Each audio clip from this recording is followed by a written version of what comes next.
Bom dia, pessoal. Meu nome é Rafael Rezende e eu vou apresentar para vocês o seminário intitulado Nanogeradores Triboelétricos do tipo quebra-cabeça autocuráveis baseado em elastômero de vitrímero para eletrônicos vestíveis com alimentação própria.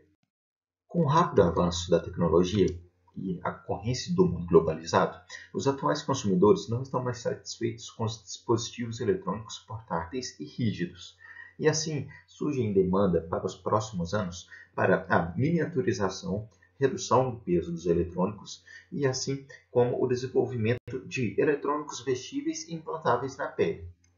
Entretanto, para essa interação máquina-homem, torna-se necessário unidades de coleta e armazenamento de energia. Para isso, existem três principais desafios: uma saída elétrica eficiente, a geração de energia sustentável e compatível com o ambiente biológico e sistemas eletrônicos elásticos e deformáveis para garantir sua acomodação favorável a superfícies arbitrárias e movimentos humanos. Para isso, o grupo de pesquisa do professor Wang, em 2012, desenvolveu uma tecnologia emergente, capaz de coletar energia mecânica e transformar em eletricidade. São os nanogeradores triboelétricos.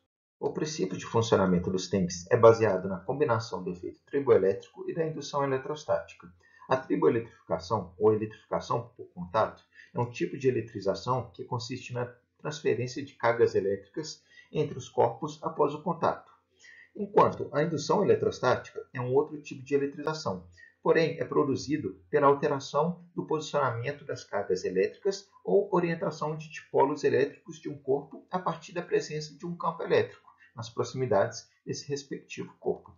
Preferencialmente, os tanques são utilizados para a coleta de energia mecânica e irregular e de baixa frequência, normalmente subutilizada, como toques, ondas, vibrações acústicas e, principalmente nesse caso, por meio de locais estratégicos do movimento humano, como as articulações. Entretanto, a implementação dos tanques em articulações é vulnerável e pode ser facilmente danificado. Esses impactos negativos influenciam o desempenho do tanque e podem diminuir a eficiência de conversão de energia. Para solucionar esses problemas, materiais de alta cura podem ser desenvolvidos para permitir a restauração estrutural e a recuperação da função dos materiais, estendendo a vida útil dos dispositivos. Existem duas categorias de sistemas artificiais de autocura. A primeira é denominada autocura extrínseca. Nesse tipo, é utilizado agentes de cura e, portanto, extrínseco à própria matriz dos polímeros, como os baseados em cápsulas ou do tipo vascular. Ambos têm capacidade de cura limitada, pois seu agente de cura são materiais incorporados ao material. Por outro lado, temos os agentes de cura intrínsecos, e no qual é a própria matriz do material que refaz as ligações químicas desfeitas. Tal característica só é possível graças ao caráter reversível das ligações. Por se tratar da própria matriz, essa ação pode acontecer por várias vezes sob algum estímulo energético. A autocura intrínseca é dividida em física ou química, ou seja, na física, as ligações são restabelecidas por ligações secundárias, como por exemplo temos o polivinil álcool, e no qual as ligações de hidrogênio na rede do hidrogel restabelecem a propriedade elétrica, conforme visualizado com o acender do LED. Enquanto na autocura química, as ligações são restabelecidas por meio de ligações covalentes dinâmicas, conhecidos como vitrímeros. Os vitrímeros constituem uma nova classe de materiais poliméricos, que unem as propriedades físicas de um termofixo com a soltabilidade e reprocessabilidade de termoplásticos. Além disso, os vitrímeros ainda apresentam outras características, como cicatrização, memória dimensional e comportamento de um fluido viscoelástico. Os vitrímeros foram descobertos por Ludwig Leibler em 2010 e também denominados como redes covalentes adaptáveis, que são aquelas redes poliméricas que conferem a capacidade de se adaptar a um estímulo aplicado externamente, dando características dinâmicas para aplicações especiais. Para isso, o polímero deve conter uma quantidade de grupos reversíveis e também na topologia suficiente para realizar essas ligações covalentes dinâmicas. Como eu disse anteriormente, os vitrímeros se comportam como fluidos viscoelásticos e exibem duas transições, ATG e ATV. A transição de congelamento da topologia acontece quando a rede é capaz de mudar a sua topologia por meio das reações de troca de ligações dinâmicas e são controladas por meio do tipo e da concentração do catalisador. Para compreender o comportamento viscoelástico dos vitrímeros, vamos analisar a variação do volume específico das três classes de polímeros em função da temperatura. Para um termoplástico, sabemos que para temperaturas menores que a TG, temos o estado vítreo, enquanto temperaturas acima da TG, temos o estado borrachoso. Nesse caso, já vimos que a viscosidade para a temperatura acima da TG de polímero termoplástico segue uma lei de potência, Williams-Landau-Perry, WLF. Para um elastômero vitrímero, por sua vez, temos a TG abaixo da temperatura ambiente e também da TV. Por aquecimento a partir de uma temperatura abaixo da TG, temos que o sólido vítreo passará para o estado borrachoso e o elastômero terá um comportamento de um sólido viscoelástico. Nessa região, a reação de troca é tão lenta que a estrutura de rede é essencialmente mantida fixa. Apenas com aquecimento adicional é que a reação de troca acelera e torna-se relevante a temperaturas acima da TV, transformando o elastômero com o comportamento de um líquido viscoelástico, com propriedades controladas principalmente pela cinética de troca de reticulação. Para esse caso, temos que a viscosidade diminui conforme a equação de Arrhenius. Por fim, temos então, para os termofixos, que a TG está em temperatura mais alta que a TV. Assim, ao iniciar o aquecimento em temperaturas abaixo da TG, não se observa movimentos cooperativos dos segmentos das cadeias poliméricas e, consequentemente, nenhuma reação de troca pode ocorrer e, portanto, a rede é mantida fixa. Por aquecimento ainda acima da região da transição vítrea do material, o movimento segmentar é gradualmente iniciado, enquanto que as reações de troca já são rápidas. Nessa situação inicial, a cinética de rearranjo da rede é controlada por difusão, e os rearranjos de topologia de rede são dominados por segmentos em movimentos, o que resulta em um comportamento de viscosidade do tipo WLF. Quando se aquece ainda mais, a cinética de troca dinâmica muda um determinado ponto de um regime controlado por difusão para um regime controlado por reação de troca que segue a lei de Arrhenius, conforme é observado no gráfico de variação da viscosidade em função da temperatura. Para tornar a saída elétrica mais eficiente, utilizou-se a teoria da percolação para aumentar a conectividade e, como consequência, a condutividade elétrica dos materiais condutores. A percolação é caracterizada pela formação de aglomerados suficientemente grandes para abranger todo o sistema, a partir de um lado para o outro, no limite do sistema. Com isso, dizemos que o sistema percola. Isso é resumido ao observar a percolação desses tipos de sítios ilustrado nessa figura. Em termos de percolação elétrica, dizemos que a matriz polimérica passa de uma zona isolante para uma zona de percolação a partir da sua concentração crítica, ou do limiar de concentração do aditivo adicionado.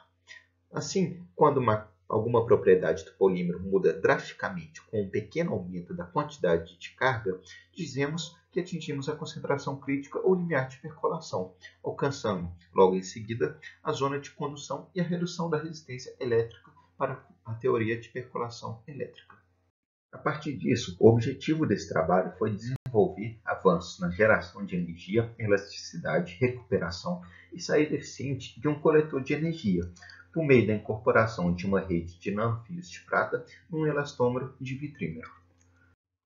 Para a síntese do elastômero, foi utilizada a resina epóxi DGEBA com polissulfeto como agente de cura, e ocorreu a partir da alta reatividade do grupo epóxi da resina, tornando possível a sua abertura por diferentes agentes de cura, como nucleófilos e eletrófilos. Nesse caso, a cura da resina epóxi DGBA aconteceu com o polissulfeto, com o uso de um catalisador básico, contendo aminas terciárias, o DNP30.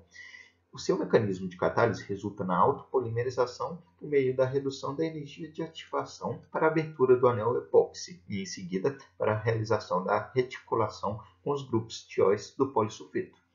A eficiência dessa reação de reticulação foi confirmada pelo desaparecimento completo das bandas de vibração de alongamento do grupo tiol em 2536 cm-1 e do grupo oxirano em 916 cm-1 observadas no espectro FT. Um dos pontos mais importantes no desenvolvimento do elastômero a partir da resina epóxi é esse processo de cura, visto que tem fortes influências nas propriedades mecânicas finais. No primeiro estágio desse processo de cura, também chamado de indução, ocorre a difusão dos reagentes até os sítios de reação, nos quais os monômeros irão reagir e se ligar uns aos outros.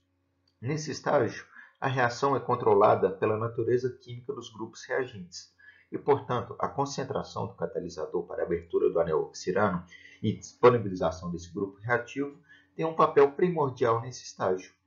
Já no segundo estágio, ou gelificação, inicia-se o crescimento e ramificação das cadeias poliméricas. Com isso, ocorre a diminuição do número de moléculas e aumento da massa molecular. Na gelificação, a resina se torna mais viscosa e se comporta como um gel, o que faz com que haja também a diminuição do coeficiente de difusão. A partir desse ponto, as cadeias começam a fazer as chamadas ligações cruzadas entre si. Finalmente, no terceiro estágio, ou vitrificação, a resina endurece e passa a se comportar como um sólido, no qual ocorre a difusão em taxas mínimas dos sítios de reação ainda remanescentes e obtendo, em seguida, a cura completa, com alto grau de reticulação das cadeias poliméricas, atingindo suas propriedades mecânicas finais, com características de um sólido predominantemente elástico. O desenvolvimento de um comportamento vitrímero pode acontecer por dois tipos. O primeiro é mais raro, conhecido como concertado, enquanto o segundo tipo é dito etapas múltiplas e subdividido pelos tipos de reação, ou seja, metástase, adição ou substituição nucleofílica. Nesse artigo, a reação aconteceu por metástase do tipo disulfeto, ou seja, uma reação de dupla troca das ligações de sulfeto, catalisada pela amina terciária, após algum estímulo energético, conforme ilustrado nessa figura. Em seguida, foi desenvolvido então o tank, a partir de 4 etapas. Na primeira, foi produzido um tecido de nanofios de prata pelo método de Cashin e adicionado sobre a primeira camada do elastômero desenvolvido. Esse tecido de nanofios de prata sobre o elastômero pode ser visualizado pela imagem de neve ao lado. Após isso, um eletrodo de saída de fita de cobre foi inserido com a extremidade para fora do tanque, para a conveniência de medição da saída elétrica. Em seguida, foi adicionada a mistura de epóxi-tiol líquido e realizada a cura para a produção da camada superior, obtendo o tanque conforme ilustrado. Bem, atualmente existem 4 tipos de modos de funcionamento para os tanques. Neste trabalho, foi utilizado o modo de eletrodo único. E o seu mecanismo de funcionamento inicia-se quando o material, como o PTFE, toca o tanque, gerando transferência de carga superficial devido às diferentes afinidades eletrônicas, e em seguida os elétrons percorrem da superfície do elastômero para o PTFE. Após esse primeiro contato, as cargas negativas e positivas foram induzidas na superfície do PTFE e do tanque, respectivamente.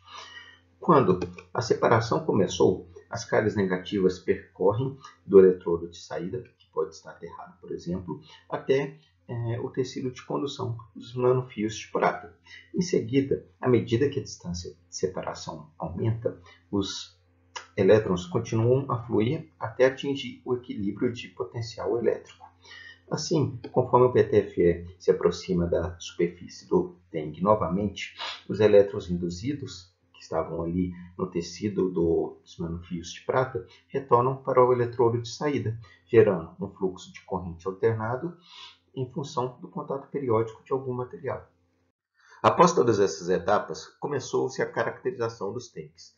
Em relação ao comportamento mecânico após o ensaio de tração uniaxial com 5 ciclos do elastômero, verificou-se que a deformação plástica foi dominante, sendo o percentual de deformação plástica total de aproximadamente 20%.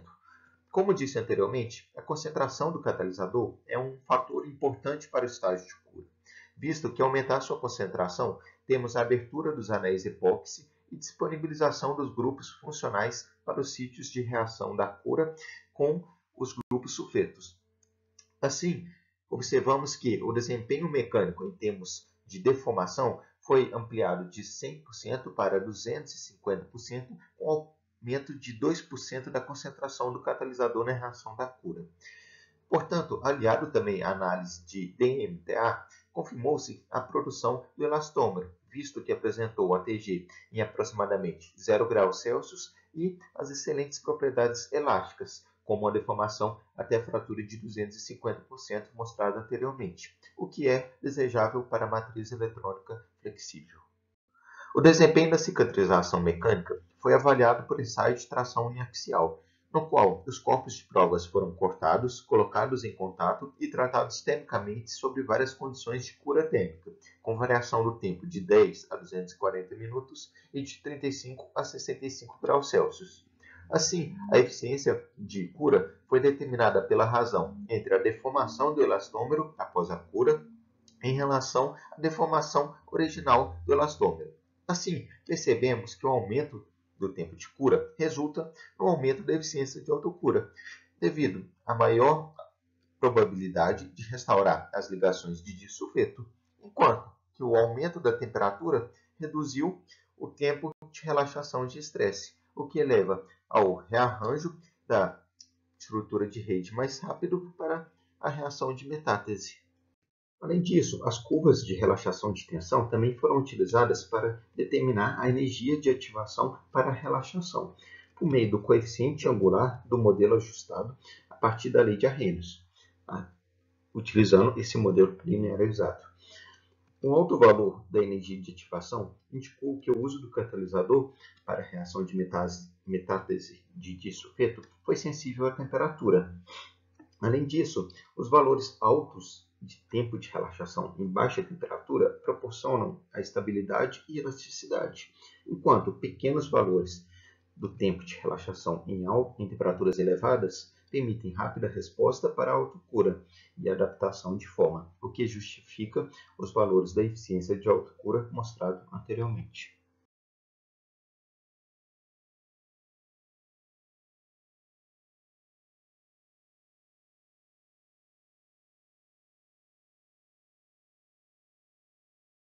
Nos ensaios de geração de energia elétrica, observou-se que, ao aumentar a frequência de contato de 1 para 5 Hz, houve um aumento da corrente alternada de 150 para 1700 nA, visto que é fortemente influenciada pela maior velocidade de indução do fluxo de elétrons, relativo ao ciclo do Tank mostrado anteriormente.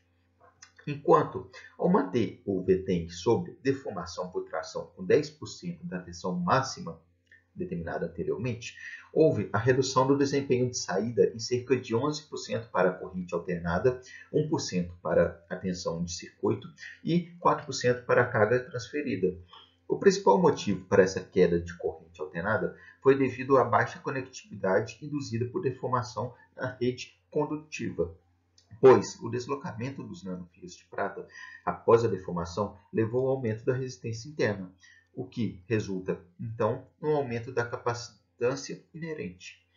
Porém, no balanço global, podemos verificar que, mesmo sobre deformação de até 50%, houve pequenas reduções da porcentagem de perda dos parâmetros de saída elétrica. Em outro ensaio, podemos visualizar nesse vídeo o funcionamento do tanque, que entra em contato com a superfície de PTFE em ambos os lados, apresentando uma tensão de saída de 50 volts. Em seguida, os V-tanks foram cortados e restaurados com estimulação térmica de 65 graus Celsius por 20 minutos, para avaliar a eficiência dos parâmetros de saída após esse dano. Verificamos que a conectividade, ou seja, o tecido de nanofios de prata utilizados para a percolação, sofreu um pequeno dano, o que aumentou a resistência do dispositivo original de 47 para 54 kΩ após a reparação. Isso é justificado por meio da possível incompatibilidade dos nanofios, levando à redução da conectividade, como explicado no slide anterior. Já a alteração dos 3 parâmetros de saída dos V-tanks após o reparo foi insignificante e, portanto, confirmou-se a eficiência de recuperação das propriedades elétricas devido ao comportamento do vitrímero estabelecido.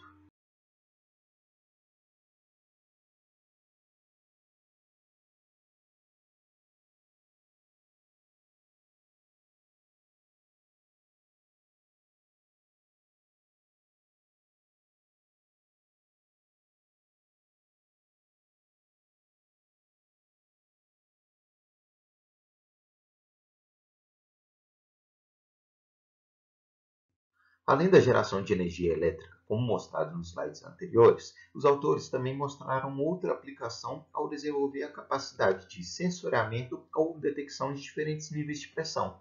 Para isso, estruturas com formato em pirâmide foram desenvolvidas na superfície do elastômero com o uso de um molde e aquecimento do material até a obtenção da energia de ativação para a reação de metátese. A detecção de diferentes níveis de pressão após a aplicação da força ocorreu devido ao contato desimpedido de toda a superfície lisa do V-Tank original, enquanto que a mesma força aplicada na região do V-Tank com formato em pirâmide produziu maior pressão, devido à menor área do topo da pirâmide, provocando assim a menor tensão de saída.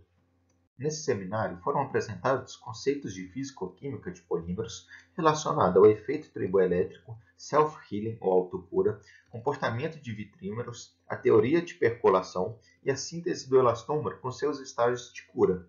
Assim, esses fundamentos de físico-química foram imprescindíveis para o desenvolvimento de VTENs, como uma tecnologia emergente e disruptiva para a implementação de eletrônicos de última geração em direção ao futuro mais sustentável. Obrigado.